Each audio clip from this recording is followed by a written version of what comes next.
area to touch on in terms of readiness is it doesn't matter if a child has a maturational readiness, an adequate prerequisite skills for an activity, unless they have been motivated to do it.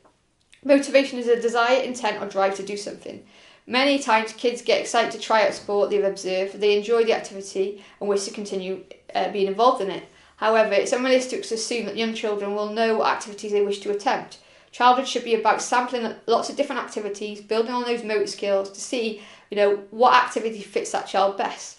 Parents should introduce their children to multiple activities. Our experience as parents has been sometimes to insist that our child takes part in an activity which they've initially resisted and complained about, only seem to fall in love with the sport and develop a strong internal motivation to continue participating. So yes, as a coach, it's important to understand the physical readiness, the skill prerequisite readiness, but also that element of motivation needs to come into it and will be discussed as we progress through this module.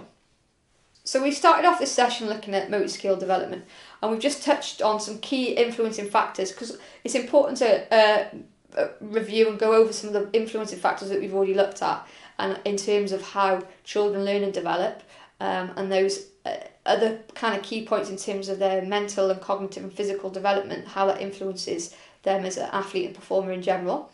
There's some key constraints in attainment of motor milestones. And there's lots of models and research done in this area, and I think a really good example of this is by Newell, 1986. Newell, 1986, proposed that movements arise from the interactions of an organism, the environment in which the movement occurs, and a task to be completed. And basically, concentrating on that definition, if any of those three factors change, the resultant movement changes. So if the environment changes, the movement changes. If the task changes, the movement changes. So these are influencing, interlinking elements of movement. Newell proposed that we are all subject to constraints that will encourage some movements and discourage others. So I'm going to explain this in great detail within this session to give you a better understanding of the influencing factors in terms of motor development. So the key model he looks at there's three factors that are at the points of the triangle in his model, and there is a circle that represents the interaction between that. So as you can see from the model on screen, there's 3 points, which are the three factors, and the circle, which is their interaction.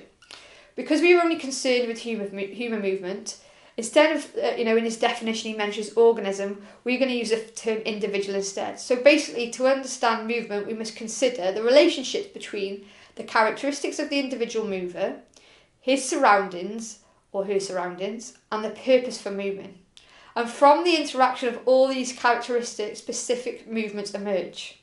So what the model does, it reminds us that we must consider all three corners of the triangle to understand what motor development is and how it occurs. So looking at this diagram, I can put this into an example. So from a toddler walking their first steps, a child walking in deep snow, to an adult moving across an icy patch, or an adult trying to catch a bus. In each example, the individual must modify his or her walking pattern in some way.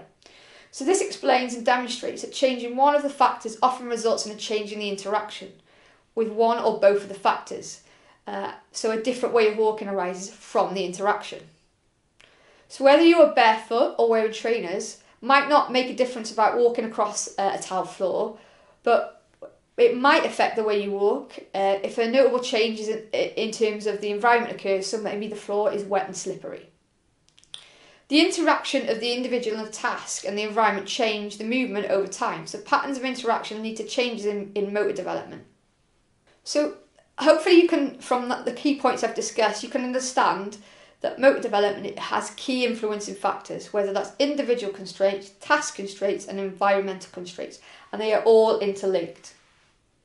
Why is Newell's model so effective? It reflects the dynamic, constantly changing interaction in motor development. It allows us to look at the individual and at many of the different body systems that are constantly undergoing age-related changes. The model also emphasises the influence of where the individual moves, which is the environment, and what the individual does, the task, on the overall individual movements. Changes in the individual lead to changes in his or her interaction with the environment and the task, and subsequently change the way in which the individual moves.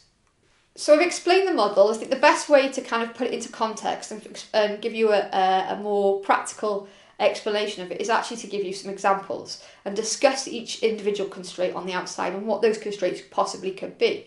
I've obviously given the example of walking and a slippery fall and the different types of walking a performer, whether they're a baby to an elderly person, may alter. Basically, neural cores are 3 factor points of the triangle constraints.